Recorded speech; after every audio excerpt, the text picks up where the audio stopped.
I guess the thing that everybody's talking about, this latest round of indictments that came from Georgia, these are state charges. I guess it seems to me the thing, if you want to know if this is political, look at when the trial is scheduled now to start. It's one day before Super Tuesday. Who says this is not political? It's of course it's political. Of course it is.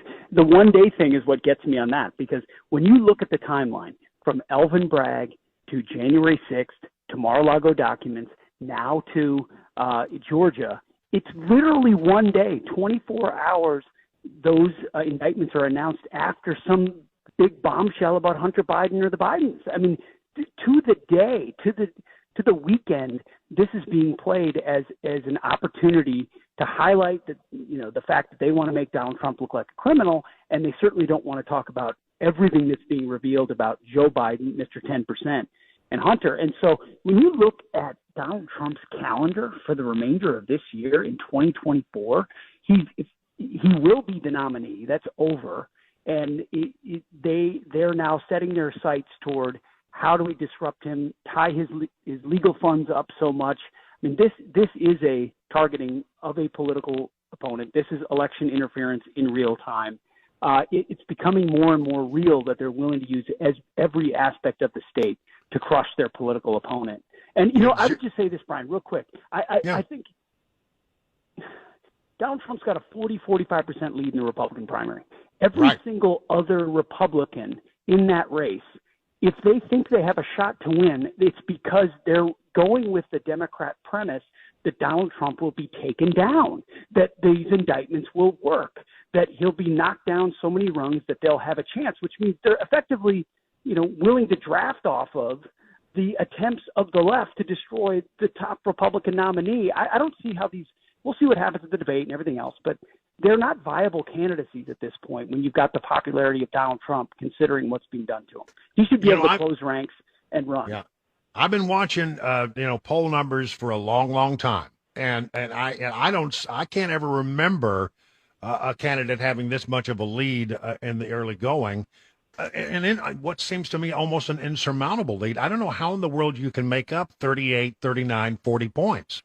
I mean, it seems really impossible, short of something really substantial happening that I don't see on the horizon. I just don't see any way that any of these other candidates can overcome the lead that Trump has developed.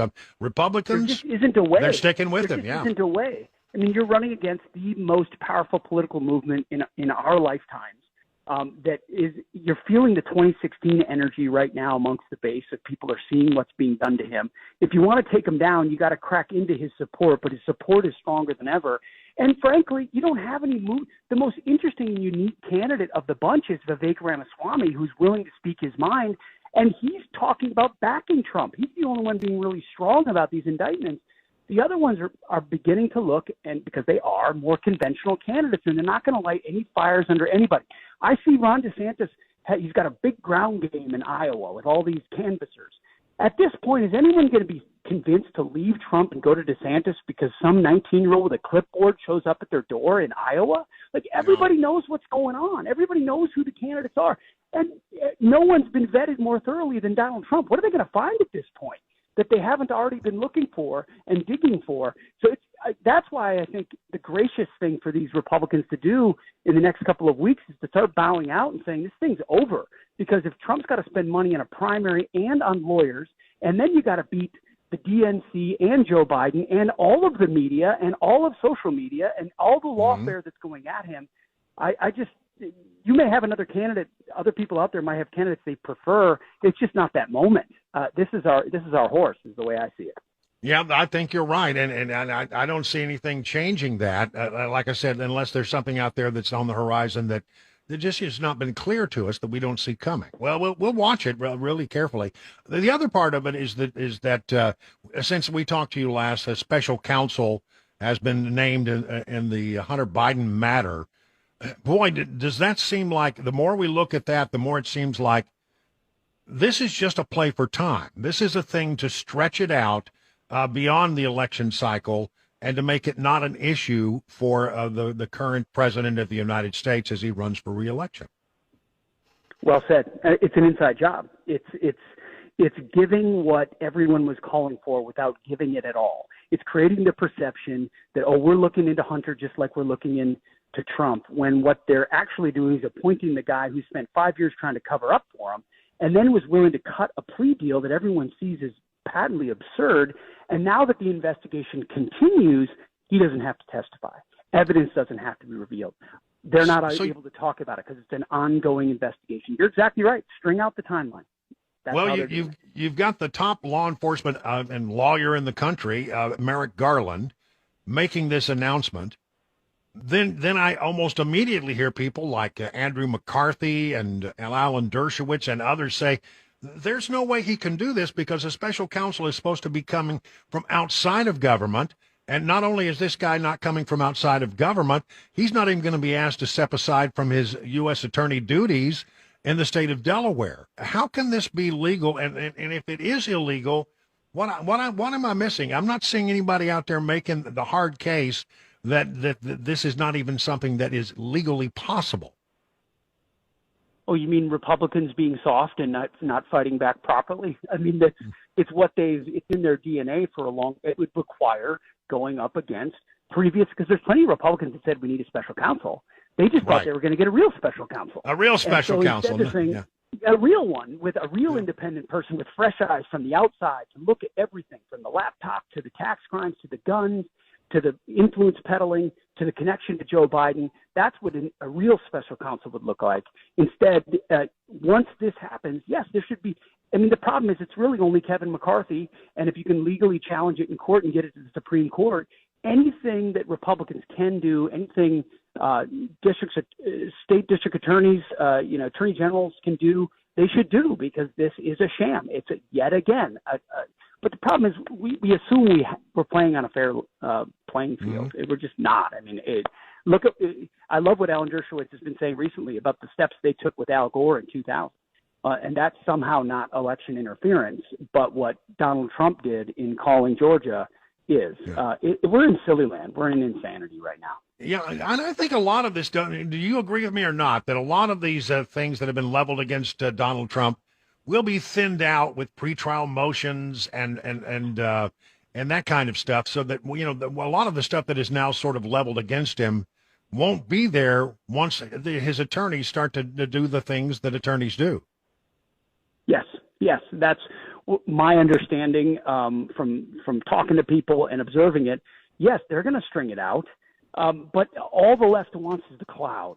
All they want is the talking point. All they want. Do you think these would really be coming out this way if he was not running for president? This is all about a political opponent being under indictment. They can say, we can't elect this guy who would be in that position. So, yes, if Trump's lawyers are deft at what they're doing, you string this out, you push it out, and he wins the election and everything changes. I also think I've heard Mark Levin argue this and others, that there's a case to be made that even the Georgia charges are pardonable, that there is a supremacy clause and other things that would give a president a lot of latitude to pardon. So this whole election could come down to Donald Trump's future in the White House or in the slammer. And I think there's a lot of people, when you contrast that with Joe Biden and his background, this is going to be something like we've never seen. And there's no energy for Biden. There's tons of energy for Trump, but they still control the voting system and the early voting and the COVID rules. And so if the RNC isn't on top of how we're doing our own ballot chasing and ballot harvesting legally, then we could end up on the wrong side for all the wrong reasons. Well, I want to talk about one other thing, and that is I always look at what's going on in popular culture and see if there are some trends that, that we should be picking up on that might have political implications. Number one, you got this new song that came out called Richmond North of Richmond, and it went from, relative obscurity to the top of iTunes in like a couple of days. Really remarkable response to that song. It's a song that, really taps into the anger of the working man, it would seem to me. You've got other things like that. The same thing happened with Try That in a Small Town. Try that in a that by Jason Aldean. And then, you got, just looking at other things, you've got The numbers from Target are out today, not looking real good. Yes. Certainly, the folks at Budweiser have been taught a lesson about making sure that they understand their customers better. Do you think that all these things together, these pop culture sort of things that seem to be getting a response from many Americans, what are we to draw from that? What I draw from that is that they've culturally overreached, which we know they do. When they get more confident in their power, they push for what they really believe. Right now, we're not just progressives; we're communists, or we're socialists, or we believe in reverse discrimination. And people repel from that. You're not going to trans my kid. You're not going to peddle tuck-it swimsuits. You're not going to tell my white kid he's racist and my black kid he's a victim. And they repulse from that. But so culturally, they've gotten ahead of their skis.